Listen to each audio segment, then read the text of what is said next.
Laser beam जो है उसको अर्थ से मून तक भेजा गया है। अर्थ और मून के दरमियान डिस्टेंस दिया हुआ है 3.8 × 10⁻⁸ मीटर्स, और बीम जाते हुए स्प्रेड हो गई है, ऐसी हुई है कि मून की सरफेस पे वो 2.50 मीटर जो है वो फैली हुई है। तो ये एंगल थीटा बना रही है। आर्क लेंथ वाला फार्मूला लगाएंगे, S is equal to R theta. तो थीटा आएगा S upon R, values put करेंगे ऐसा यूनिट्स में, तो थीटा भी ऐसा यूनिट्स में आएगा जो कि है रेडियन। मेडिकल नंबर 3.2 में एक कार है जो 108 किलोमीटर पर आवर की स्पीड के साथ मूव कर रही है, जिसके व्हील का डायामीटर गिवन है 60 सेंटीमीटर। अगर डायामीटर उसका बेटा 60 सेंटीमीटर है तो उसका रेडियस क्या होगा, डायामीटर का हाफ होगा, वो होगा 60/2, डैट विल बी 30 सेंटीमीटर्स। आपने करना है इसकी एंगुलर स्पीड फाइंड करनी है रेडियन पर सेकंड एंड रेवोल्यूशन पर सेकंड्स के अंदर ओमेगा फाइंड करनी है। गिवन डाटा वी गिवन है, किलोमीटर पर आर में गिवन है, तो आपने मीटर पर सेकंड में कन्वर्ट करने के लिए 1000 से मल्टीप्लाई और 3600 के साथ डिवाइड किया। डायमीटर 60 था, रेडियस हाफ हो गया 30, और सेंटीमीटर्स में कन्वर्ट करने के लिए, सेंटीमीटर को मीटर में कन्वर्ट करने के लिए 100 से डिवाइड कर दिया।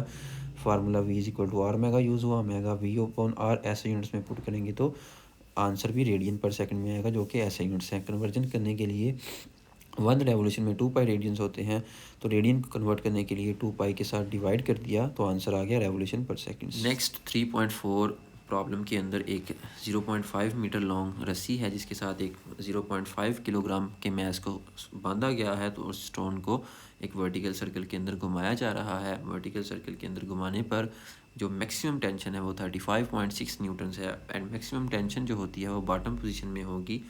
उसकी रीज़न ये है कि बॉटम पोजीशन के अंदर टेंशन को वेट से ज़्यादा होना पड़ेगा, तब जाकर वो सेंटीमीटर फोर्स प्रोवाइड कर सकती है, अदरवाइज़ जो है वो डाउनवर्ड चली जाएगी स्टोन। तो गिवन डाटा जो है आर गिवन है, टेंशन मैक्सिमम गिवन है, मैस गिवन है, उसके बाद आपको ग्रेविटेशनल एक्सेलरेशन जी की वैल्यू भी पता है। तो आपने फाइंड करना है मैक्सिमम स्पीड, यानी कि वी फाइंड करनी है आपने ऐसे यूनिट्स मीटर पर सेकंड्स के अंदर। तो नेट फोर्स का एनालिसिस करेंगे। 2 फोर्सेस लग रही हैं स्टोन के ऊपर बॉटम पोजीशन में, मैक्सिमम टेंशन अपवर्ड, उसमें से माइनस कर देंगे डाउनवर्ड वेट को, तो वही जो बचेगी फोर्स वो सेंटीमीटर फोर्स प्रोवाइड करेगी एफ यहाँ पर अब एफ की वैल्यू पुट कर देंगे mv² अपॉन आर। यहाँ से v कैलकुलेट करने के लिए m/r को दूसरी साइड पे लेकर जाकर r/m कर देंगे, और उसके बाद यहाँ पर गिवन वैल्यूज़ को पुट करने के बाद आपके पास v² की वैल्यू आ जाएगी। हमें v फाइंड करना है, तो दोनों साइड्स पे स्क्वायर रूट लेने के साथ आपको वेलोसिटी मिल जाएगी जो कि होगी मीटर पर सेकंड्स के अंदर, जैसा कि आपने सारी वैल्यूज़ ऐसा यूनिट्स में यूज़ की हैं। नेक्स्ट प्रॉब्लम नंबर 3.6 के अंदर एक सॉलिड स्फीयर गिवन है जिसका मैस है 200 किलोग्राम्स और उसका डायामीटर गिवन है 60 सेंटीमीटर्स, तो रेडियस होगा 60/2 30 सेंटीमीटर्स। तो आपने मोमेंट ऑफ इनर्शिया फाइंड करना है, डायामीटर को रेडियस में कन्वर्ट करके, रेडियस को फिर सेंटीमीटर्स में गिवन है उसको मीटर में कन्वर्ट कर लेंगे, और फार्मूला यूज़ करेंगे सॉलिड स्फीयर के लिए मोमेंट ऑफ इनर्शिया का 2/5 mr²। वैल्यूज़ पुट करेंगे तो आपके पास आंसर आ जाएगा। प्रॉब्लम नंबर 3.7 के अंदर एक सैटेलाइट है जो अर्थ के गिर्द ऑर्बिट कर रहा है, और ये 200 kilometres above the surface of earth orbit कर रहा है। रेडियस ऑफ अर्थ जो है वो अप्रॉक्सीमेटली 6400 किलोमीटर्स गिवन है। तो आपने इस सैटेलाइट की ऑर्बिटल स्पीड है वो फाइंड करनी है। तो गिवन डाटा राइट कर लेंगे, h is equal to 200 kilometres 1000 के साथ मल्टीप्लाई करके मीटर्स में कन्वर्ट कर लेंगे। सिमिलरली रेडियस ऑफ अर्थ को भी कन्वर्ट कर लेंगे। उसके बाद मैस ऑफ अर्थ की वैल्यू लिखेंगे, ग्रेविटेशनल कांस्टेंट की वैल्यू लिखेंगे। उसके बाद हमने फाइंड करना है ऑर्बिटल स्पीड v फाइंड करनी है। अब वी नो कि जो टोटल ऑर्बिट का रेडियस है जिसमें सैटेलाइट ऑर्बिट कर रहा है वो होगा radius of earth plus h।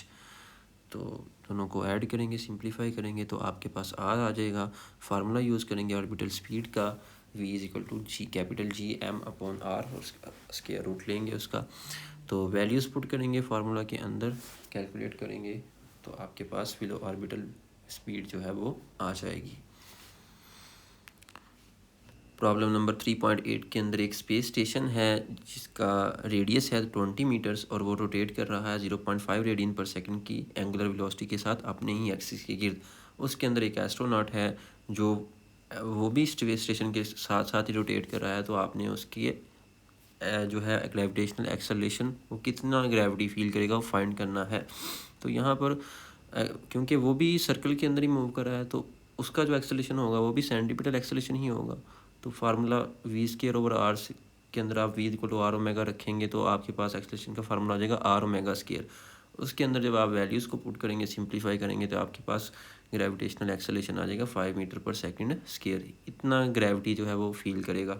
Next problem number 3.9 बहुत ही सिंपल है। एक बाइसिकल व्हील है जो रोटेट कर रहा है एंगुलर वेलोसिटी 2 रेडियन पर सेकंड के साथ। उसका angular momentum 10 kilogram metre square पर सेकंड गिवन है। आपने मोमेंट ऑफ इनर्शिया फाइंड करना है। तो गिवन डाटा राइट करेंगे एल ओमेगा एंड फाइंड क्या करना है आपने, मोमेंट ऑफ इनर्शिया आई। एक रिलेशन है L is equal to I omega, तो उसके अंदर वैल्यूज़ को पुट करेंगे और सिंप्लीफाई करेंगे, कैलकुलेट करेंगे, तो आपके पास आंसर आ जाएगा। सारी वैल्यूज़ ऐसा यूनिट में पुट करेंगे तो मोमेंट ऑफ इनर्शिया भी ऐसा यूनिट्स के अंदर ही आएगा।